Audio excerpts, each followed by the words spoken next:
Good morning to all. കഴിഞ്ഞ ദിവസം നമ്മൾ എന്താണ് പഠിച്ചത്? സ്വരാക്ഷരങ്ങളല്ലേ. ഇന്ന് നമ്മൾ പരിചയപ്പെടാൻ പോകുന്നത് വ്യഞ്ജനാക്ഷരങ്ങളാണ്. അതിൽ ആദ്യത്തെ 5 വ്യഞ്ജനാക്ഷരങ്ങളാണ് നമ്മൾ ഇന്ന് പഠിക്കാൻ പോകുന്നത്. അത് ഏതൊക്കെയാണെന്ന് നിങ്ങൾക്ക് അറിയാമോ? ക, ഖ, ഗ, ഖ, ങ.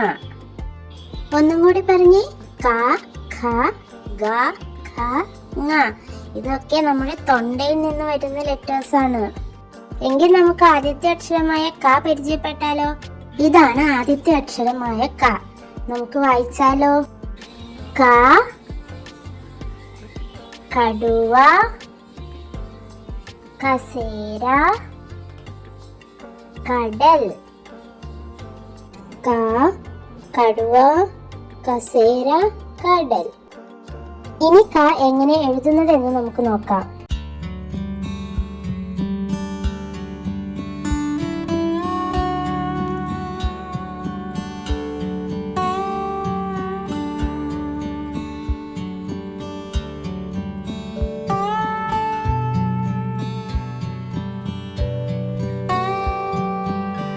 ഇപ്പോൾ നമ്മൾ ക പഠിച്ചു കഴിഞ്ഞു.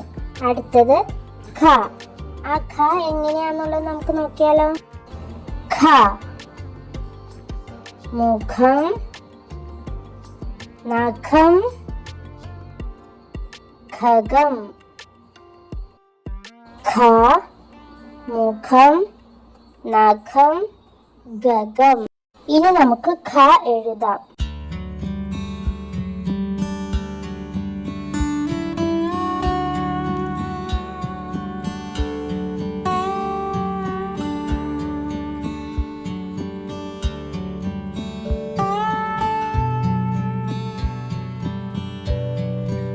ഇപ്പോൾ നമ്മൾ 2 അക്ഷരങ്ങൾ പഠിച്ചില്ലേ? അടുത്തത് ഗ, ഗരുഡന്റെ ഗ. അതെങ്ങനെയാന്ന് നമുക്ക് നോക്കിയാലോ. ഗ,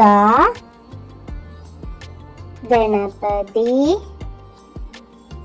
ഗരുഡൻ, ഗദ. ഗ, ഗണപതി, ഗരുഡൻ, ഗദ.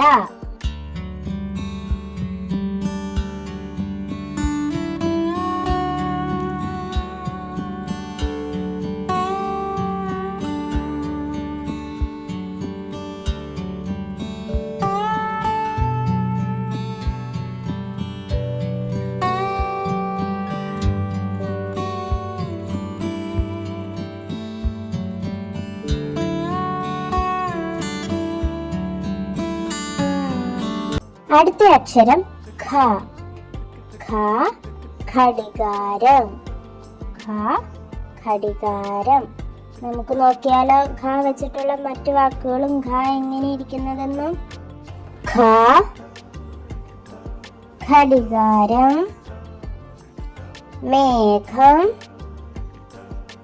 ഘടം. ഖ, ഘടികാരം, മേഘം, ഘടം.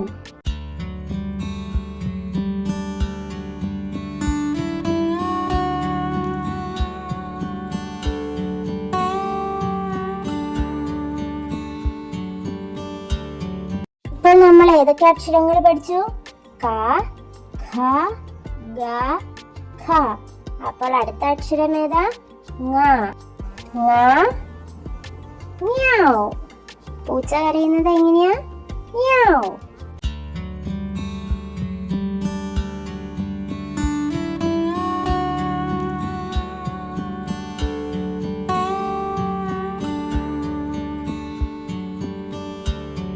ഇപ്പോൾ നമ്മൾ വ്യഞ്ജനാക്ഷരങ്ങളിലെ ആദ്യത്തെ 5 വ്യഞ്ജനാക്ഷരങ്ങൾ പഠിച്ചു കഴിഞ്ഞു.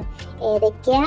ക, ഖ, ഗ, ഖ, ങ. ബോർഡിലേക്ക് ഒന്ന് നോക്കിയേ. എന്നിട്ട് നമുക്ക് ഒന്നും കൂടി വായിക്കാം. ക, ഖ, ഗ, ഖ, ങ. ഒന്നും കൂടി വായിച്ചേ. ക, ഖ, ഗ, ഖ, ങ.